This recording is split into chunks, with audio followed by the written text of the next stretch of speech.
but it is now streaming live. I'm getting that. You should be too. So if this goes on, and we have to do this a lot, we may have to visit that concept. I'm not sure what the options are as far as allowing them to be able to question, but by law, we only have to make it available for them to listen and observe. Mary Jane said that they had good luck with people raising hands when they wanted to speak in your financial committee meeting. Does that work? So Yes. we talk over each other.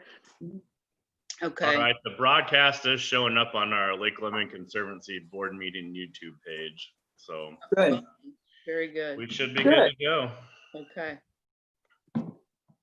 This is the first meeting of its kind for the Conservancy District. There are a lot of firsts in this time frame. Mary Jane said that they had good luck with people raising hands when they wanted to speak. Your financial committee meeting. You need to turn down the YouTube. Yes, over each other. Okay. All right, the broadcast is showing up on our Lake Lemon Conservancy board meeting YouTube page. Is that on me? Oh, wait a second. We should be good to go. All right, sorry. It's open in the back window. All right. Okay. Are we good? Yep. All right. Thanks for your time, guys. I think we can be pretty efficient getting through this. Raise your hand to speak. As we said, I think we can do voice votes except for conflict of interest. We might do a roll call so that it's designated that Laura would be abstaining. Does that make sense? Unless I'm uncertain of a vote. Yes. Anybody have any questions before we start, given that this is a very different format for us? You all good? Mm-hmm. Yes. Alex? Malcolm says he got it up. Okay, good. Good. All right. First order of business would be the approval of the February 27th, 2020 board meeting minutes. As usual, any corrections, additions, or deletions? Nope. Michael? Oh, two Michaels. Michael Klitzing. I move to approve. Just one correction. Yes, Mike. On the dredging priorities, Chitwood, Dorothy Lane, and Whittigren's Cove, if we get the time to get in there. Were those not listed as you just stated? I didn't see District 4. I think in the meeting, we decided to do the first two and then revisit it a little bit later in the season to add on the other. Okay. And that wasn't in there either. So just to revisit it or whatever, which is usually what we do, but just want to, I play golf with Jay and I don't want him to, hound me this whole summer. That's all. Yes, Debbie? When I read that too, I felt like there was definite discussion. Maybe we could put that in there, that it was going to be up to the Lake Health Task Group to meet, and determine these dredging. I thought we said that in the meeting. I think I remember that as well. Mike Blackwell, does that sound reasonable? Either revisit it or that we were going to look at it. I'm sure Laura remembers a little bit of that. Yes, we did discuss that. Mm-hmm. We'll add that in there. Michael Klitzing, did you have something? No. You had a hand up at. I moved to approve as amended. Okay, so you still moved. Very, very good. Thank you. Second, please. Second. Mary Jane has seconded. All those in favor, please say aye. Aye. Aye. Any Hey, opposed? can you guys hear me now? Yeah, Les, we can hear you. One of the things, Pam, I should raise my hand. Yes. I do think that the executive order says that they recommend that you do a roll call vote. For every vote? Yeah. Okay. All right, then that's what we'll do. Let's go backward a little bit. Can we restate that motion, please? So it was a motion to approve the minutes as amended. All right, and there was a second, Mary Jane? Second. All right, it has been moved and seconded to approve the February 27th board meeting minutes. I'm just going to go across my screen. Laura, how do you vote? Aye. Michael Klitzing? Aye. Mary Jane? Aye. Michael Blackwell? Yes. Deborah Ladyman? Yes, I. And Pam Dugan, aye. And Les is on audio now. Yeah, you should hear me. Okay. Are you Les, hearing me? voting on approval of the February 7th minutes. Yeah, I got all that. Okay, thank you. The vote is unanimous. All right, next item of business is report of claims for February 2020. Mike Blackwell.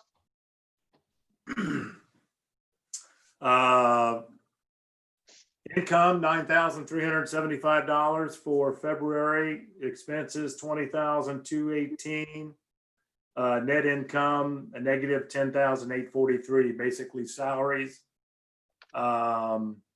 Salaries with retirement, season and launch permit, coupons, some building and grounds supplies. So if there are not any questions about the report of claims, I guess I will accept a motion for approval. I motion to approve. Second. So motion's been approved and seconded. Any discussion? Madam Chair, do you want me to go across the screen? Yes, please, if you don't mind. So I am a yes. Laura, Yes. Michael Klitzing, Yes. Deborah, Yes. Mary Jane, Aye. and Les, yes. and Madam Chair. Aye. Motion is approved for the report of claims. So we're on Adam's section here. Do you want me to go on a treasurer's report or now go to professional services?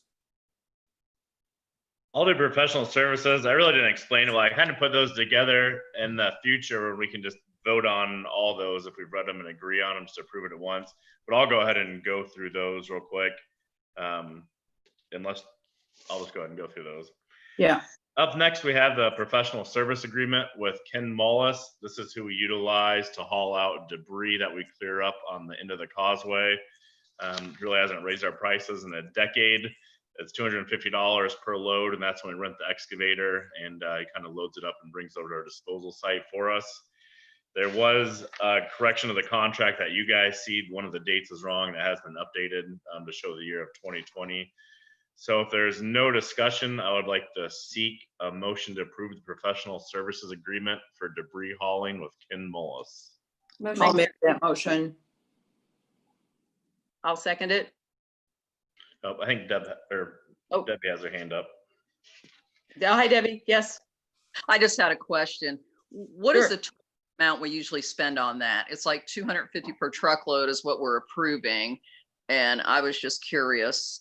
On a really heavy year, it may be usually I'd say 2 to 3 truckloads. I don't think we've ever gone over $1,000 on it. Thank you. That's a good question. All right, has it been moved and seconded that we approved the Ken Mullis lake debris removal? Well, I motioned it and so did Mary Jane. So I'm not You sure. got Mary Jane Brown and Right, Pam okay. Dugan as a second. So let's go across. Laura, vote, Yes. please. Aye. Michael Klitzing, Aye. Mary Jane, Aye.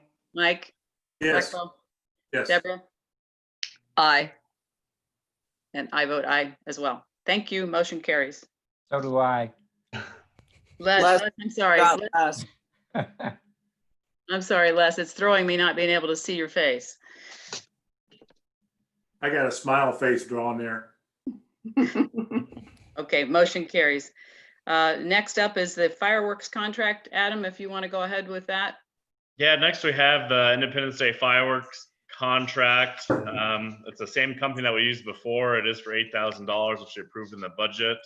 I expect there to be maybe some discussion on this since it is an event moving forward in the summer and who knows what things will be like.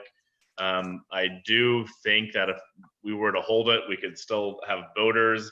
I do think the park may be an issue, and if we were to go with it and we're still not allowed to have parks open, that may be something where we'd have to block off access from the general public at the park. But I don't know if we want to have some discussion on that. I have a question. I guess I have to raise my own hand. What is the process by which we reserve? Do we put a deposit down? Can you remind me how that goes? So the way the contract is written, since they really only charge us for the shells and insurance because they're local, what we do is they buy the shells and we reimburse them for that. So once they approve the contract, they will order the shells. And if we decided to cancel the show, we still own the shells, and it could push it back later on if we needed to. But this one is one that once we go with it, if we were for some reason decide to cancel it, we'd still have the money being paid out. Is there a shelf life on those? I don't think so. I think as long as I would want to say we'd probably have to do it within the year. Well, the Indy 500 is now in the fall, so we could do the fall show. If Debbie? if we could get the date. The question is, if we go ahead and have it just for our freeholders and our residents and voting, can we still make it work financially then? Like, or will, Good question. do we all contribute enough so that we would cover the cost, or are we really relying on the public? The majority is from our freeholders that we get. I don't know if you remember exactly, Alex, but I don't think we've ever gotten over 1,000 at the gate. It was, I think it was somewhere around 1,200 from the gate last year, and then the remainder of the basically 7,000 came from freeholders. So it's not a very large portion. The other thing to consider would be if we have to move the date, will that impact people's giving and or ability to attend amidst our freeholders? Thoughts? Michael? I think with how uncertain everything is, it's really hard to make a huge projection on that. I mean, I do think that there's going to be a strong interest in having something that resembles normalcy, whether it's on around the 4th or it's later in the year. So I think at the point that people can actually do something, especially an event like this that is pretty well cherished, especially by our freeholders, I think it's something that would be well appreciated. Mm-hmm. So, I mean, while I certainly can't guarantee that it wouldn't impact donations, I think it means a lot to the freeholders. So I think there's a reasonable chance, not a guaranteed chance, but a reasonable chance that we could at least get close to covering. Mary Jane? I would agree with Michael Klitzing, because I think it would be worse if we didn't move forward and then suddenly it was okay and people would be like, where's our fireworks show? And I really believe at this stage of the game, anything we can do that will bring joy and happiness to people is probably a great thing to do right now. Mm-hmm. And it may be that we're still in some kind of distancing, but what better place to distance than on your boat? All right, well, with those discussions, I would go ahead and recommend approval of the 2020 fireworks contract for the amount of $8,000. May I have a motion, please? Motion to. I'll move. Thank you, Debbie. A second? I'll second. Thank you, Mary Jane. All right, it has been moved and seconded that we approve the 2020 fireworks contract. Vote, Laura, please. Aye. Michael K. Aye. Mary Jane. Aye. Mike B. Yes. Deborah. Yes. Les. Aye. Aye. All motion carries. All right, next we have our 2020 annual board member conflict of interest policy. This is annual. Currently, the only conflict is Laura with the marina. She actually can vote on this one. The one that she had to abstain from was the one that we did when we signed our contracts for pass sales. Mm-hmm. So everybody still can vote on this one and just list any potential conflicts. So inside this, the only one that we do have is the Lake Lemon Marina with slip and pass sales. This is kind of an annual thing and required of us. So if we don't have any discussion, I would go ahead and recommend a motion to approve the 2020 annual board member conflict of interest policy. So moved. I'll make that. Michael K has motioned. Would you like to second, Mary Jane? I would. Thank you. All right, let's vote. Laura, Aye. Michael K, Aye. Mary Jane, Aye. Mike B, Yes. Deborah, Yes. Les, Yes. me, aye. Motion carries. I'm getting better. This is new territory. Okay. Next is the annual, I'm sorry, the treasurer's report. We're to you, Mike. We did do that a little bit out of order, but thanks for your patience. You know, if no one has any questions or discussion about the financial highlights, I can move on to the Cumulative Improvement Fund update. I may let Adam take this one to give us a timeline of where we're at on that. I know the State Board of Accounts has extended that to June 30th, I believe. Adam? Yes, so we approved the resolutions and have advertised in the newspapers. Actually, there's a 30-day period for rebuttal to sign a petition to cancel this. I have not heard from any of the county auditors yet or collectors about that. Tomorrow on April 10th is actually the end of the 30-day period that was set in motion when we advertised in the newspaper that we had approved the resolution to pass this. So after tomorrow on Monday, what I will be doing is calling both county offices tomorrow and seeing if I can get forms, if there were or were not any petitions for rebuttal. If there were not, they will sign off on a document saying that there was not. Then we'll submit our resolutions, proofs of advertising, and then the papers from the counties to Department of Local Government Finance. At that point, I believe they have 15 days to approve it. It got pushed back and they're running a little bit slow, but our steps are essentially done other than getting the signatory of no contest and then sending it into the Department of Local Government Finance. And that's that. Thank you, Adam. Any questions on the Cumulative Improvement Fund? Having none, 2021 budget timeline. Hey, Mike, Yes, ma'am. I'm sorry. I don't know when you want Adam to address this, but being it's the financials, maybe we should talk about any potential impact of this pandemic on our finances, or what Adam sees as the issues on our income. I think one of the biggest ones that we'd potentially see is if the park is not allowed to open.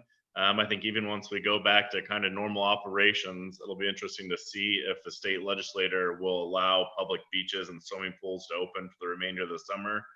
I think that could potentially be an impact. I believe last year we brought in just a little over $50,000 through the revenue from the park alone. Right now, this time of season, it's primarily annual pass sales that we get. We will be advertising online and sending out a constant contact that starting next week on Mondays and Wednesdays, we're gonna have Alex in the office and do pass sales via the telephone and credit card, but still keeping the premises locked. That way there's no contact there. Right now, most of the pass sales are annuals, and I think we will get the majority of money from that. As we move into the June, July section, then we start transitioning to a lot more daily passes.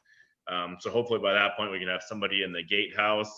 I still think with the non-essentials and what's going on, I don't think it's a very good idea to have somebody in the gatehouse collecting money from people all over the state at this point in time. So there will likely be a little bit of reduction from daily sales. I did do an analysis from March 25th through April 15th. Last year, we brought in just over $11,000 in pass sales. Of that, a little over 9,000 was the annual passes. So I think we'll be able to recover most of that. And we'll be going ahead and sending out an email that we're going to be doing pass sales over the phone. I think as we move forward, voting will be one of the few things that you can still do to get out. So hopefully, maybe we'll see some increased revenue from passes. I think the biggest potential would be the park right now. So Adam, are the annual boat permits, not the park access, but the boating permits, are they available now? Yes, we're going to send out a constant contact and put on our Facebook that starting next week on Mondays and Wednesdays, we'll be doing annual pass sales over the phone via credit card. And we'll mail those out with a receipt to the people. Okay. Yes, Debbie? Laura, is that something that you guys are doing too, or are you open at all? Right now, I am just telling people to go ahead and launch their boats, and then I'm keeping a list, and they will come in and buy their permits when I'm open again. Okay. People that are running slips that are paying in advance for those permits, and they'll pick them up when I'm open again. Can you get gas there right now? That question kind of came Yes. up. So if people want to launch their boats for the season, they can launch their boats here. I can open the gate and let them in, and the fuel pump is open by credit card. Thank you. Mary Jane, did you have a question? Yeah, and Laura kind of answered it. I had a second thought though, and that's that I got a text this afternoon from Kathy McClure about doing a newsletter. And I think this is a particular newsletter that the board needs to have quite a bit of input into, because I think it brings up not just what's going on right now. And as Adam was saying, he's going to send out an email about pass sales. I was thinking we need to have some thinking and discussion about a number of items that might be in a regular newsletter, and think about what are they and what should they be now, given the situation that we're in. Because we want to give people the information they need, but we don't want to set unrealistic expectations about what's going to happen, because we don't know. Mm-hmm.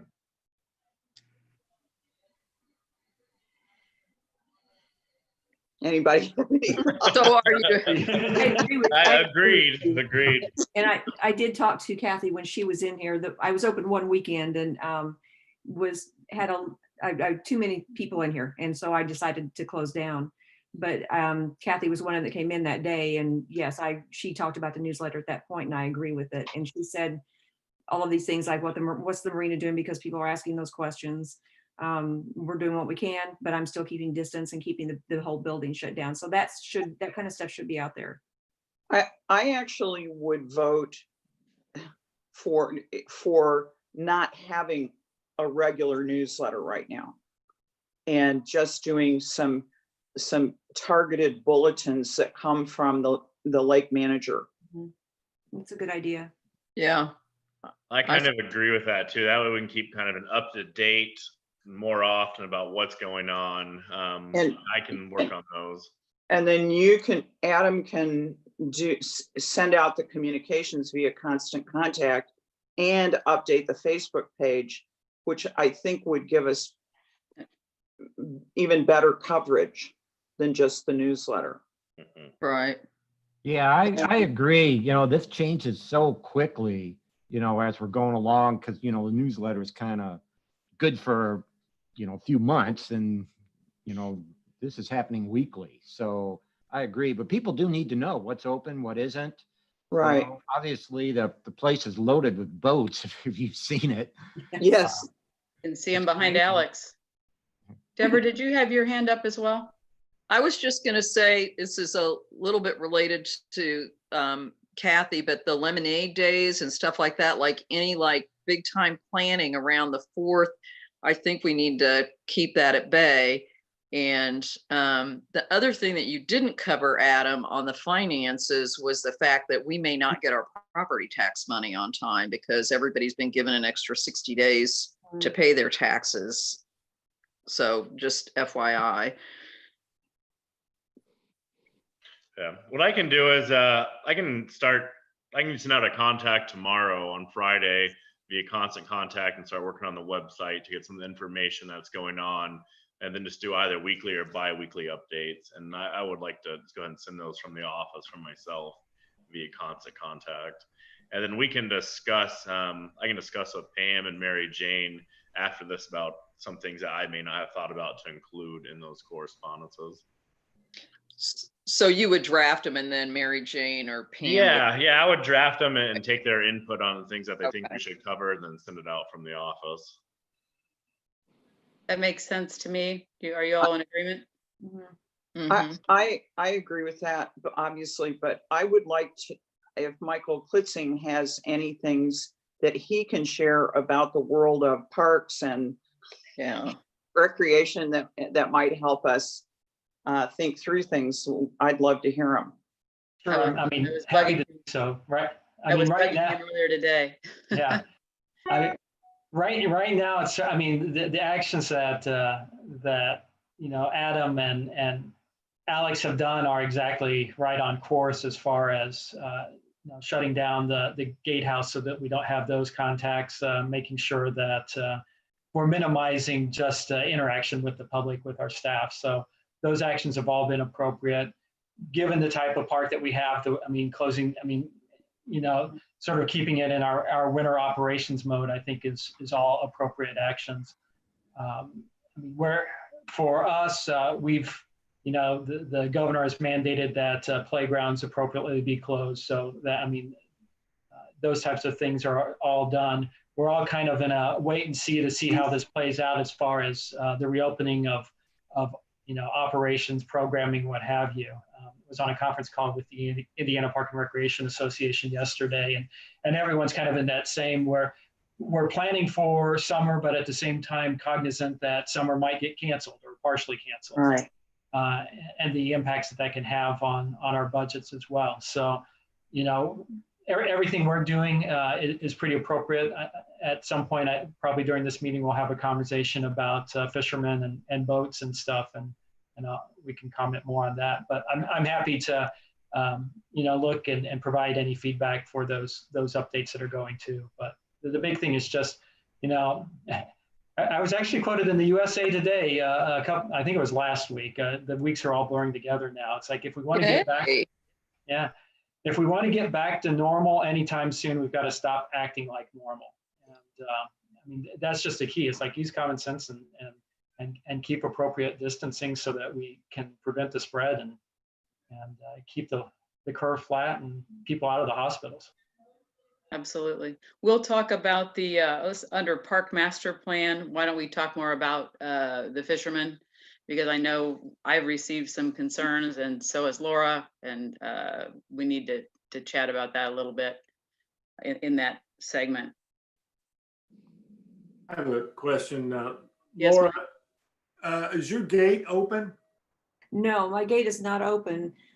We don't do daily launching here anyway, but lake residents know that they can call me if they want to launch their boats. I'll open it and let them in.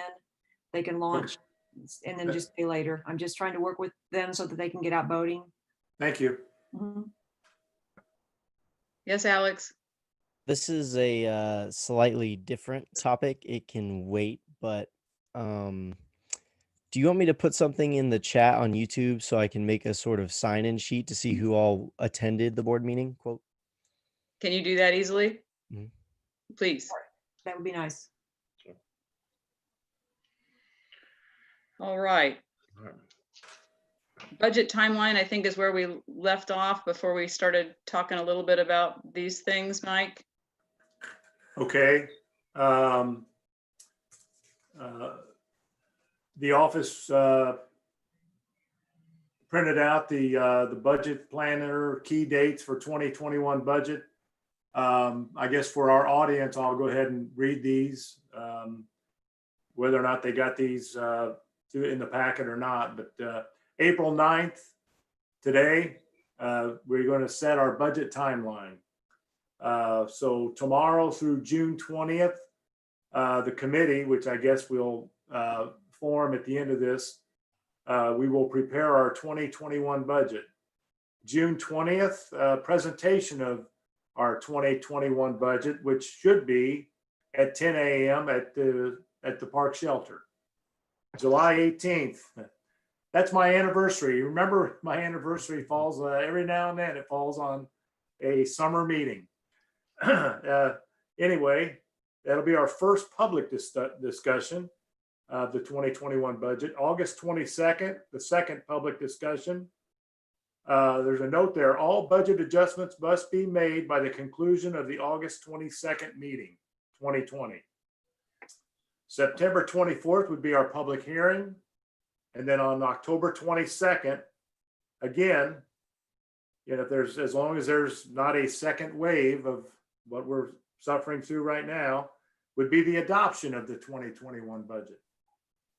Certainly no later than November 1st. And that should say Questions or 2020, not 2021.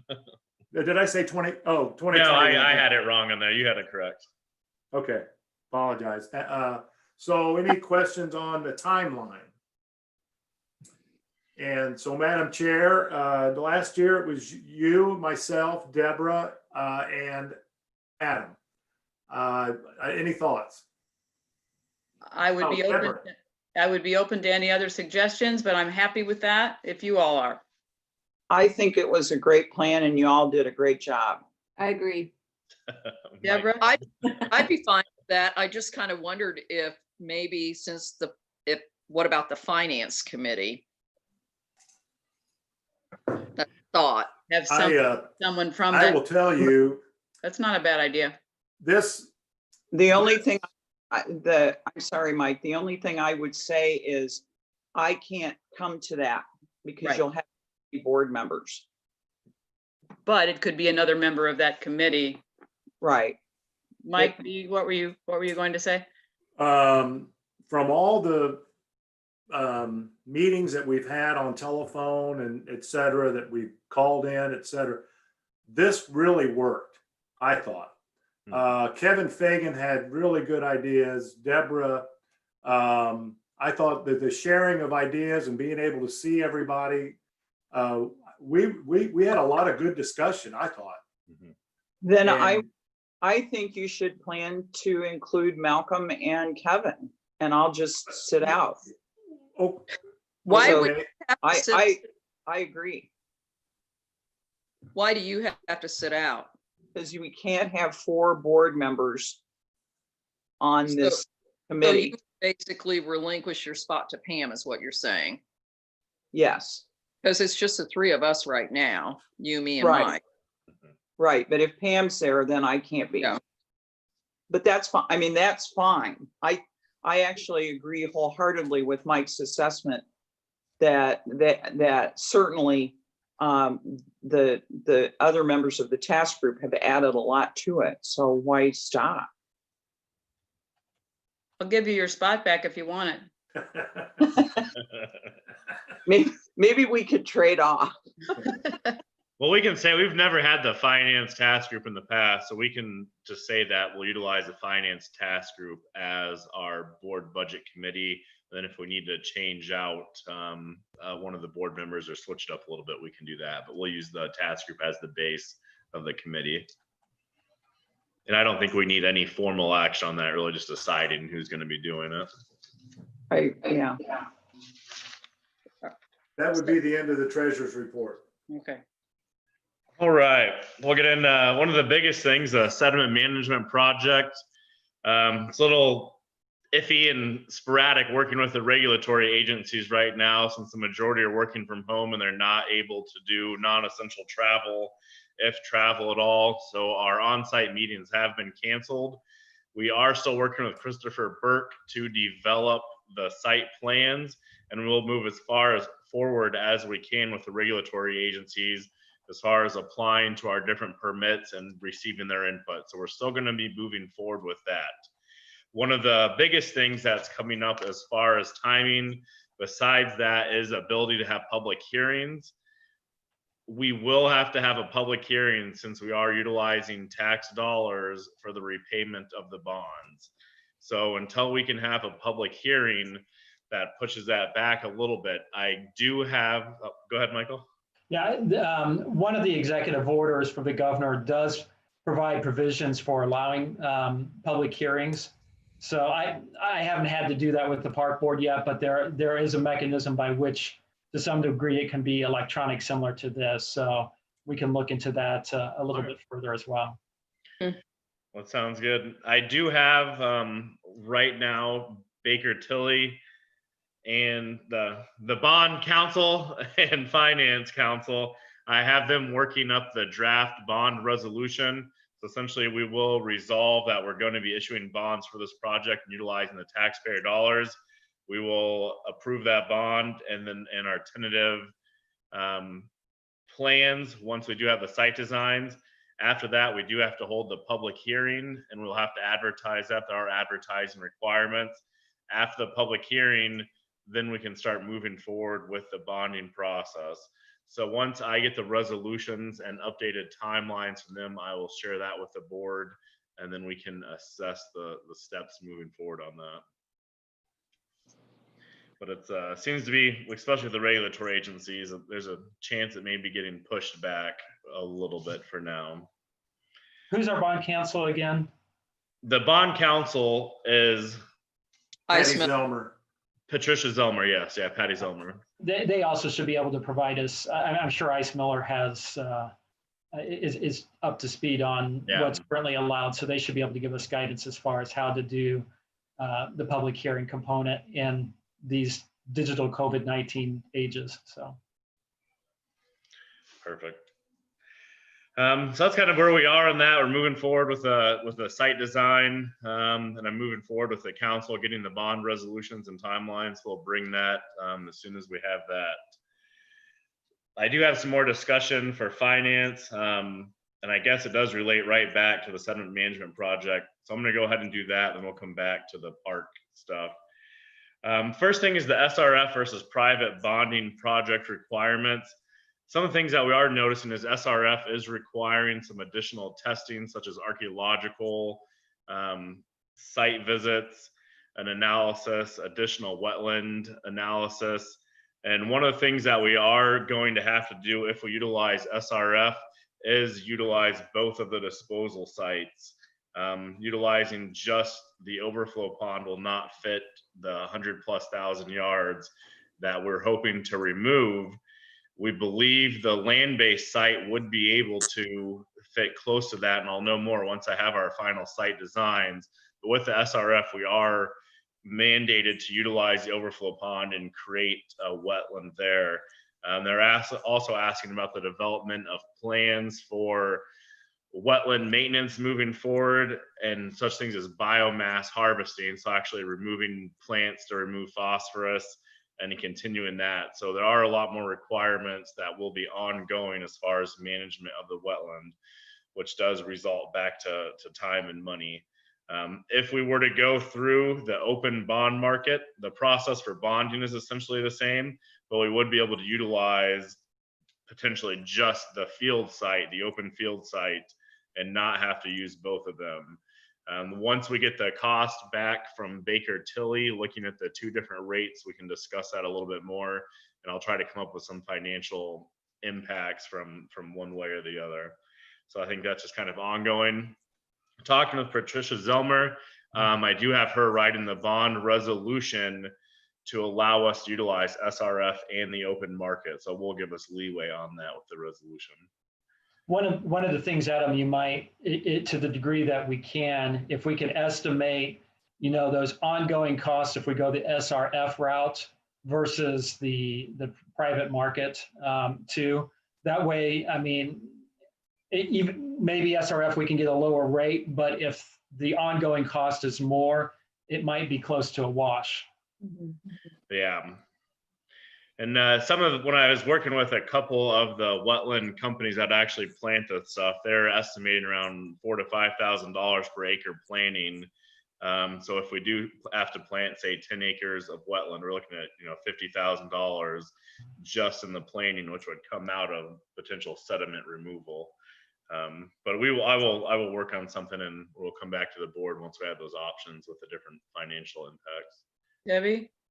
I think that we will discuss the impact. My guess is on private bonding, and Michael Klitzen, you might know the answer to this, but in terms of the due diligence, packaging and everything we would have to put together, you really probably ought to ask our bond counsel what that would entail and how much money, because like right now, like the bond issues I've been involved with, somebody like an SRF has been the umbrella. So you're kind of going with all these other people, and it's not, as much as much individual work, but you know, the cost of issuance might be different. I don't know.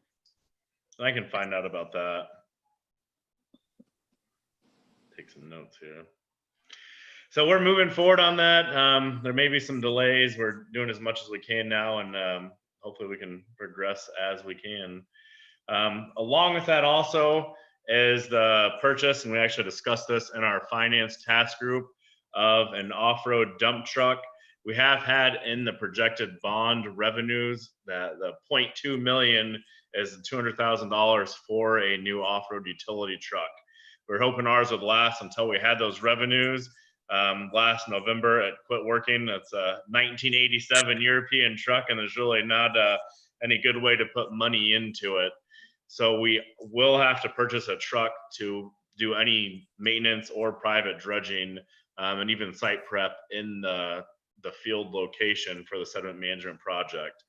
So the purchase of the truck has always been part of the sediment management project moving forward. What I would like to do is try to speed up the timeline of acquisition for this truck. With the cost that we're looking at, we will have to go through a bid process. And I will be talking with the Department of Local Government Financing about the bid process for loans through banks. As a government entity, we are limited to 2-year notes with the potential for a 2-year extension. So you can amortize it over 4 years and either pay it off at 2 years or extend for 2 years. But the maximum term limit for a note would be 4 years. We're looking, and some of the trucks that I found are kind of right in the $230,000, $240,000 range. We had some discussions about renting versus buying. They're very expensive to rent, upwards of $12,000 to $14,000 per month to rent, rain or shine. And I've kind of come to the conclusion that a newer used truck would be in our best interest. I have seen some as new as 2017 that are about $100,000 less than new, being around $350,000 for new, about $230,000 for a used one that's only 3 years old.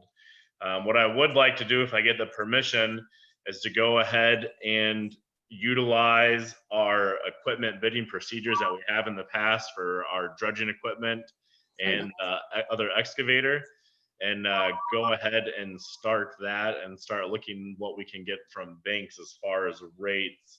And I think as long as we just kind of approve to move forward with that, once I can receive bids, which would probably be in about 3 weeks, we could always call together another board meeting to review the bids and then potentially yay or nay on both a bond and purchase.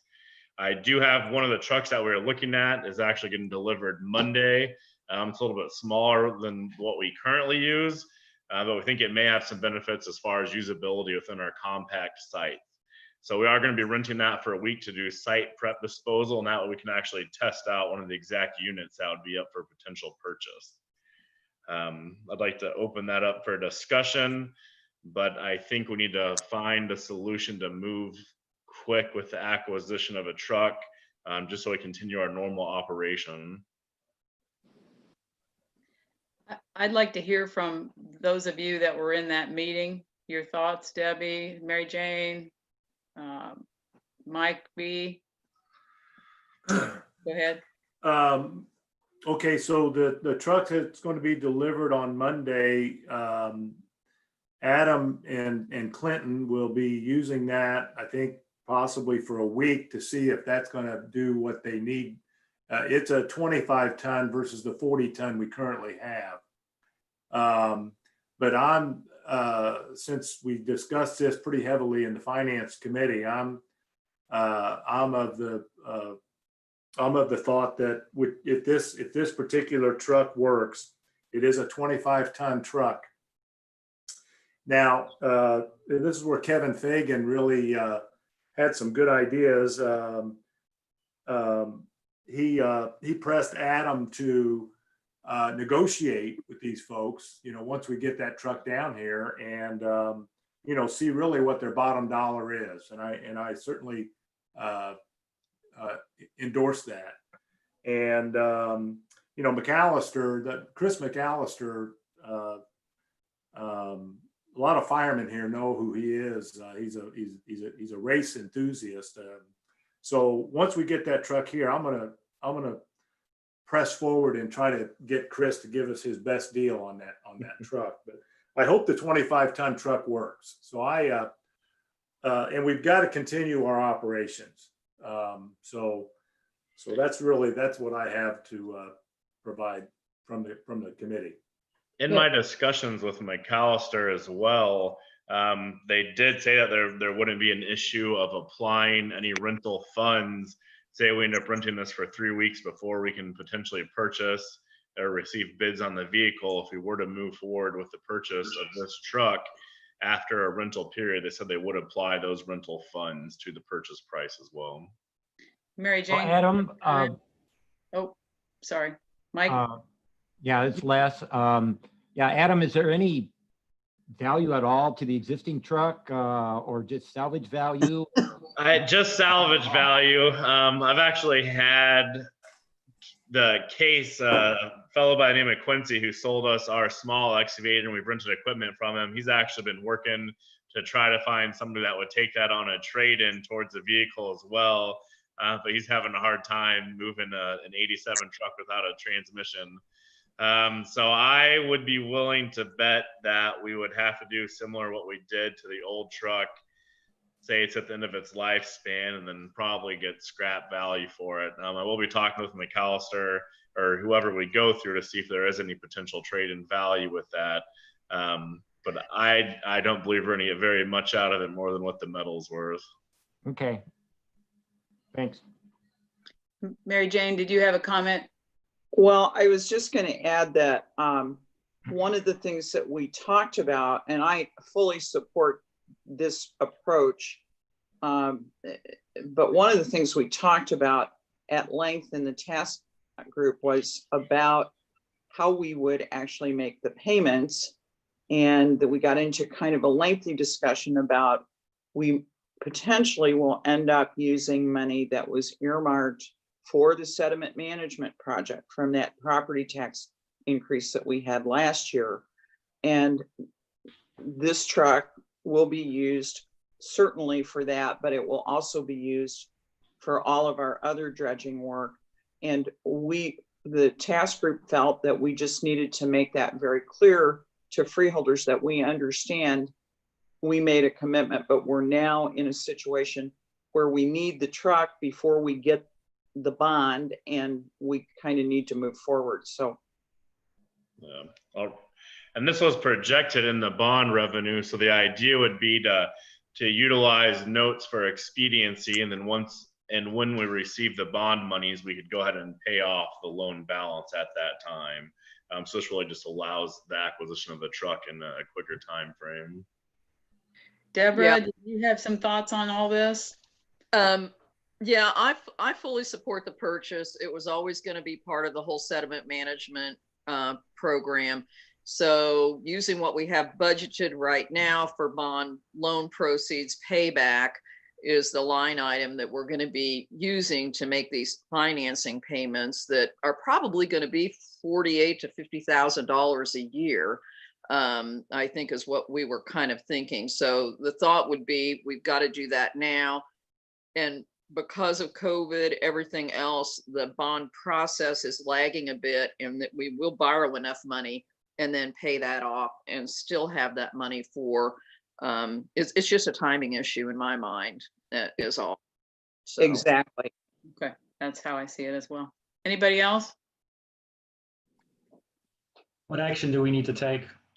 Really, I would request a motion for me to go ahead and start the bid request process for the issuance of notes for purchase and for the purchase of equipment. I'll make that motion. Thank you. Someone like to second? I'll second it. I would like just, you're going to do that, Adam, without even knowing if the 25-ton is what you're going to be looking at? Well, I won't be able to get out those bids until at least the end of next week. So I'll get everything put together and we'll go ahead and test that out. I'll second the motion. And what I'll likely do is go ahead in the bid and I'll put something, 25 to 30 ton vehicle, if that works, to see if other stuff may come in. Let me read it to you. It's a 2017 Cat 725 with 2,800 hours on it. That's what. I'm sorry. I'm proposing a little humor. It got lost on us. Yeah, it went right. It has been moved and seconded that we allow Adam to proceed with the preparing the bid process documents and any other discussion? Okay, ready to vote? Yes. Laura, Yes. Michael K, Yeah, Mary Jane, I, Mike B, Yes. Deborah, Yes. Les, Aye. aye. Motion carries. Okay, we have park master plan there. Do you want to go back to that? Because I think that's where we need to. Yeah. Are you leaving us? no. Okay, Debbie had a question, I think. I'm sorry. Debbie had a question, I think. I'm sorry, Debbie. I missed you. Yes. Go That's ahead. okay. It wasn't a question, but I wanted to point out in the finance committee meeting, I don't want people to get the wrong impression that we're, looking at this 25 ton when we have a 40. I mean, Adam stated that we hardly ever fill that 40 ton up. So there's a real thinking on his part that this will be better. So just wanted to clarify that. I appreciate that. And that'll be nice having this next week to go ahead and test it out, use it for disposal site clearing and make sure it worked. Really the only reason we have that truck that we got was because it was a bulk package with all the dredging equipment. So we'll move forward with that. On the park master plan, I do need to get a hold of the Cornerstone and go ahead and set up a time that we can have a digital meeting with the park planning group, just to go ahead and kick that off. But they have received the contract. So we just got to get that going. But in current news, I guess really just have a discussion about ongoing practices, about what our policy via this COVID is, and we get into fishermen and all that.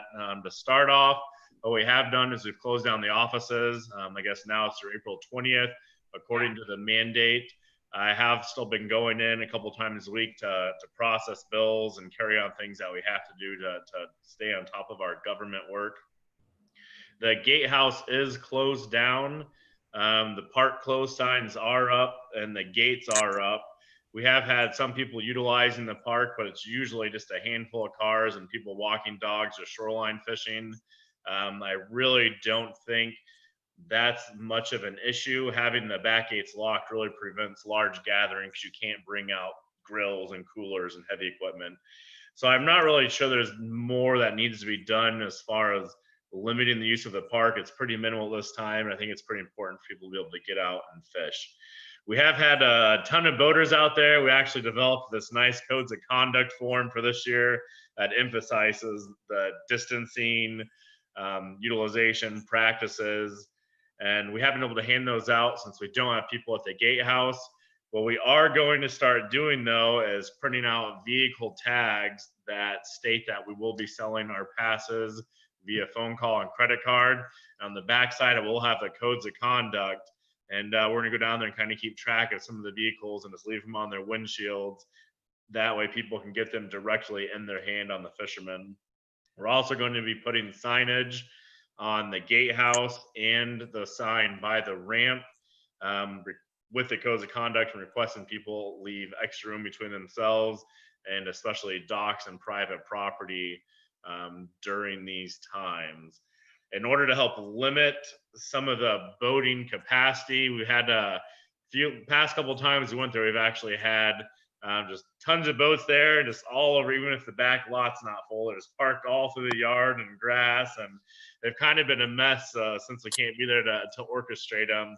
Actually, today we installed 40 additional bollards in the park, utilizing a nice gas auger that we rented.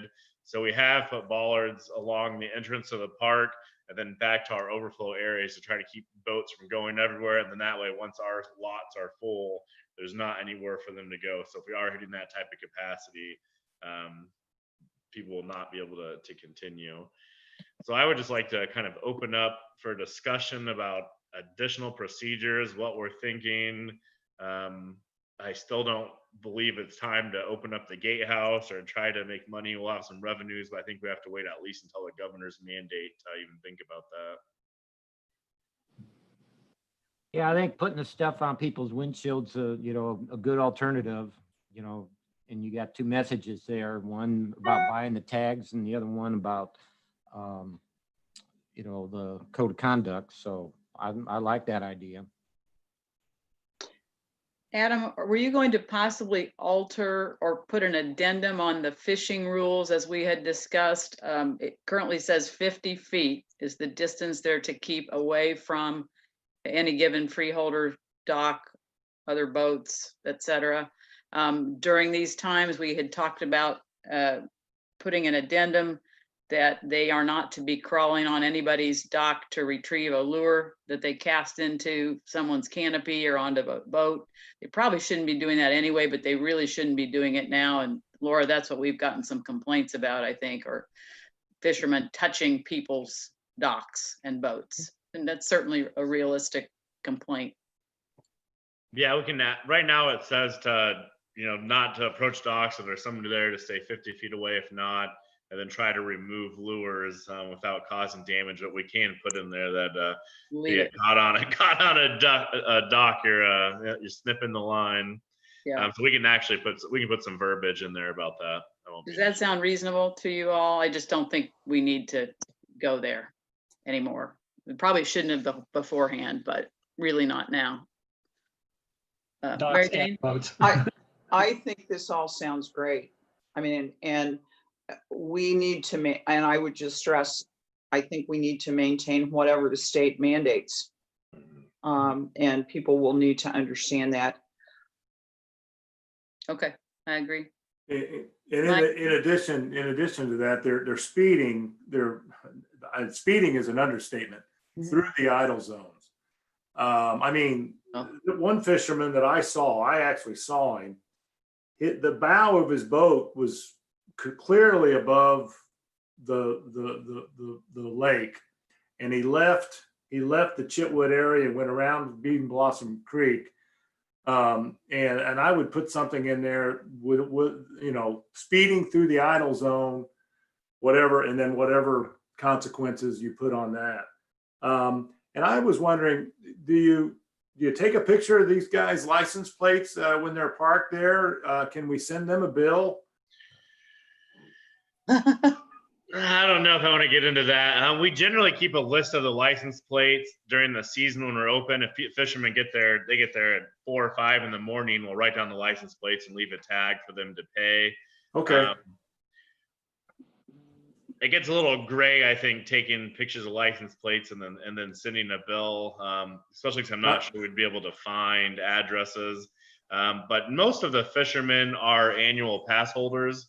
And I think putting the information there about when they can purchase them via phone call should get a lot of the permitting on that. If you drive from Indiana into Kentucky on I-65, you get a bill because of your license plate, and you get a copy of your license plate with the bill. Right. Anyway, it's just a thought. Michael K., and Debbie, I'll get to you, I promise. Yeah, so I mean, I think this is an appropriate first step. And then if we continue to see issues, just sort of like we've had to do within our parks and stuff, we keep clamping down a little bit tighter and tighter if people aren't respectful and don't use their heads. So, Right. you know, and Pam and I had a sort of a chat discussion or text discussion about, you know, some of the aggressive behaviors, which, I mean, honestly, each season we seem to see some of the fishers, certainly not all of them, but some of the fishers becoming more and more aggressive, fishing closer to the docks, especially when people are around, casting into our boats, creating property damage and stuff. So, you know, obviously I mean, being able to get out, do the fishing, I don't have any objections to that. And if people are respectful and follow the rules, then that's great. But if they don't, I think then we need to consider, you know, what are the next steps? And the next steps might be, especially as, you know, state mandate, I mean, the stay-at-home order remains in place. If people can't be respectful, then, you know, we block off the ability for the non-freeholders to get into the lake. So hopefully we don't have to go there, but I think that might be the messaging. You mess it up and you can fish somewhere else. Mhm. Debbie, I promised you I'd get to you. Laura, I see you. Yeah, that was my thing. We can stand behind COVID as an excuse right now, but we had a lot of the same discussion last year, and we were out at the lake yesterday cleaning up, and there was just people like right at our dock fishing. So I'm just saying, what's our teeth? We can post all these great codes of conduct, but how are we going to enforce it? And I think that's what Mike is getting to. Like, what's the next step? Like, what do we threaten to do? Should there be signage at certain places around the lake? I mean, that's where gathering a license plate might give us some access too of, there has to be a consequence to their actions or their behaviors. Yeah, I mean, the thing Last year is, we requested that anybody that has repeat offenders, we try to contact them. But if there's repeat offenders, if you take note of the IN numbers and certainly we can the license plates, we can contact them, and it's well within our authority to just take people's ability away to use the lake. We can absolutely, if you have repeat offenders, say, all right, you've lost it, and then we can enforce. Have you done it before? Have we ever done that? Yes, we have absolutely kicked fishers off the lake before, and actually an entire fishing club we don't even allow have tournaments anymore. So, Laura, you had a so, comment or a question? Yeah, Adam, I think this might be a time to open up discussion with the city on, we're in uncharted territory here, and we have to leave that ramp open. It's in our contract, but with this situation, should there be something added that in this, that we can close it down, that we do have that ability if we have a virus again in the fall or whatever, if it comes back, we might need to make some adjustments in that. in the finance committee, we did briefly mention that, and I am going to be getting a hold of Chris Wheeler, the CBU's attorney, to go ahead and get his input on that. We would have to have their authority to go ahead and close it down since it is a public lake under their control, and our lease does mandate that we keep it open during reasonable hours. So I will be getting a hold of Chris Wheeler, asking him about that, and it'd be nice if they went ahead and said, hey, if we get to the point, to authorize us to do that. Well, it seems like if the government is mandating that the parks be shut down, that this is part of the parks, and we should be able to address that with the park. Agreed. Mary Jane, did you have a comment? Other than I agree wholeheartily, I was going to kind of echo what Laura just said, and I am going to have to excuse myself from the meeting. So Okay, thank you. I like meeting this way. Yeah, it's nice to see you all. All right, thank you. okay, I've got a couple comments. Yeah, sure, Les. Okay, so it sounds like our only means of enforcement is barring the people from the park. But giving people tickets, usually gets their attention as well.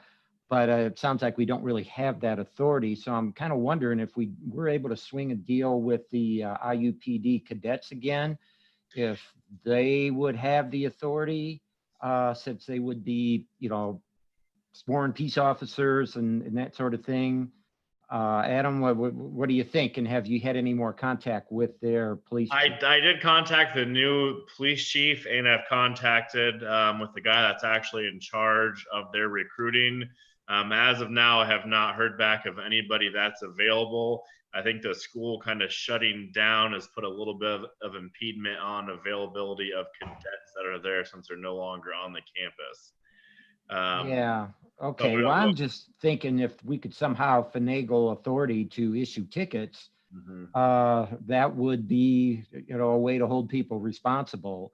Because, right now, I mean, there's nobody out there. I mean, you can really do whatever you want, and there's nobody out there to stop you. And people know it. Yes, Mike B. Is the patrol boat in the water? It is not. We've got a couple of calls in to the company on the lake that puts it in and de-winterizes it. But as of now, it's not on the water. I mean, that would be the deterrence is get the patrol boat.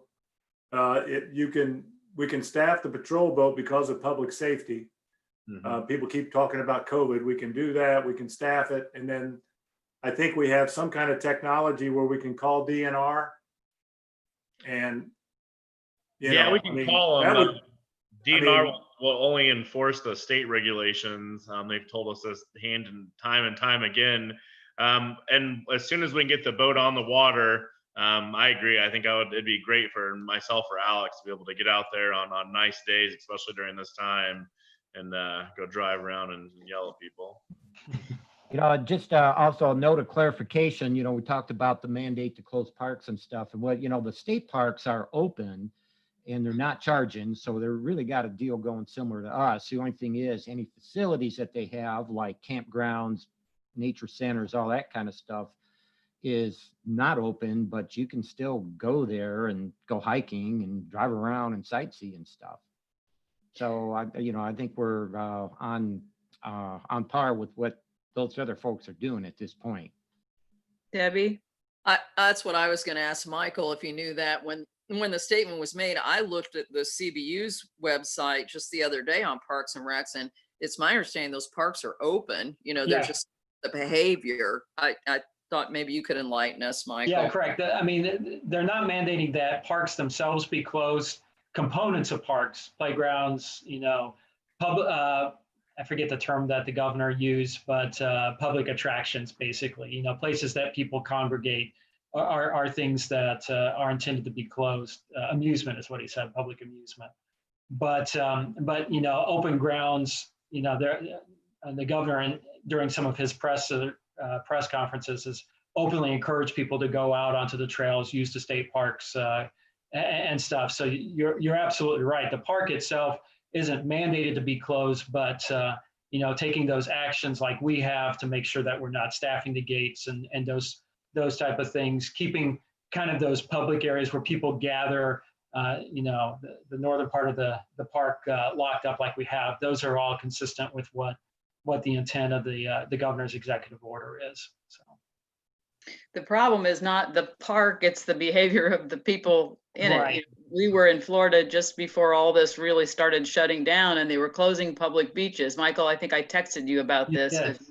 You go to the same spots we do, but the people gather in these massive groups. There could be no safer place than a beach, but not if you've got 30 of you. Right on top of each other. Yeah. Yeah, so it's so hard to understand, and I do feel for the Nashville folks. As much as this is good business for them, they're scared. From what I'm reading, they've got motorcyclists in that IGA parking lot partying like there's no tomorrow, and it's not a party or a vacation. But anyway, it's a tough thing. And we should hopefully have the patrol boat on here soon. We have the calls out there, so as soon as it's on, then we can start. Have they answered? Because they would be an essential business, if I understood Laura correctly yesterday in a conversation or over the weekend. If they're working on boats, they have to be open. Yes, they are listed as essential. Boat repair, yes. They can So- be open, yeah. I haven't heard anything back, but hopefully. here Okay. soon. Art is work. If it's Art, he is working. Yeah. No, Okay, good to know. so. All right. Hey, before we leave this topic, Adam, just one more question. Just to clarify, the contract for the master plan has been signed. Is that correct? That is correct. So it's a done deal. I mean, we have a scope of work. You're all real comfortable with that? Yes, yeah, I do. And Pam actually looked over that when we did the final contract, the professional services agreement. And I actually have been having some emails, and I'll get an email out to you and Mike as well, to the Parks Task Group here early next week, and we'll go ahead and set up a time to a digital meeting along with Cornerstone. So we'll get moving on that here. Okay, and so were there any changes from the review that Mike and I had initially done? I don't think so, not really, no. The only thing that they requested was that we did the period of time for 1 year from once they actually received the contract. So I believe it had the end date in mid-January of 2021. They think it will be done prior to that, but they did request 1 year. Okay, So, all right, thanks. Yeah, and that's a fair request. yeah. Anybody have anything else on this topic?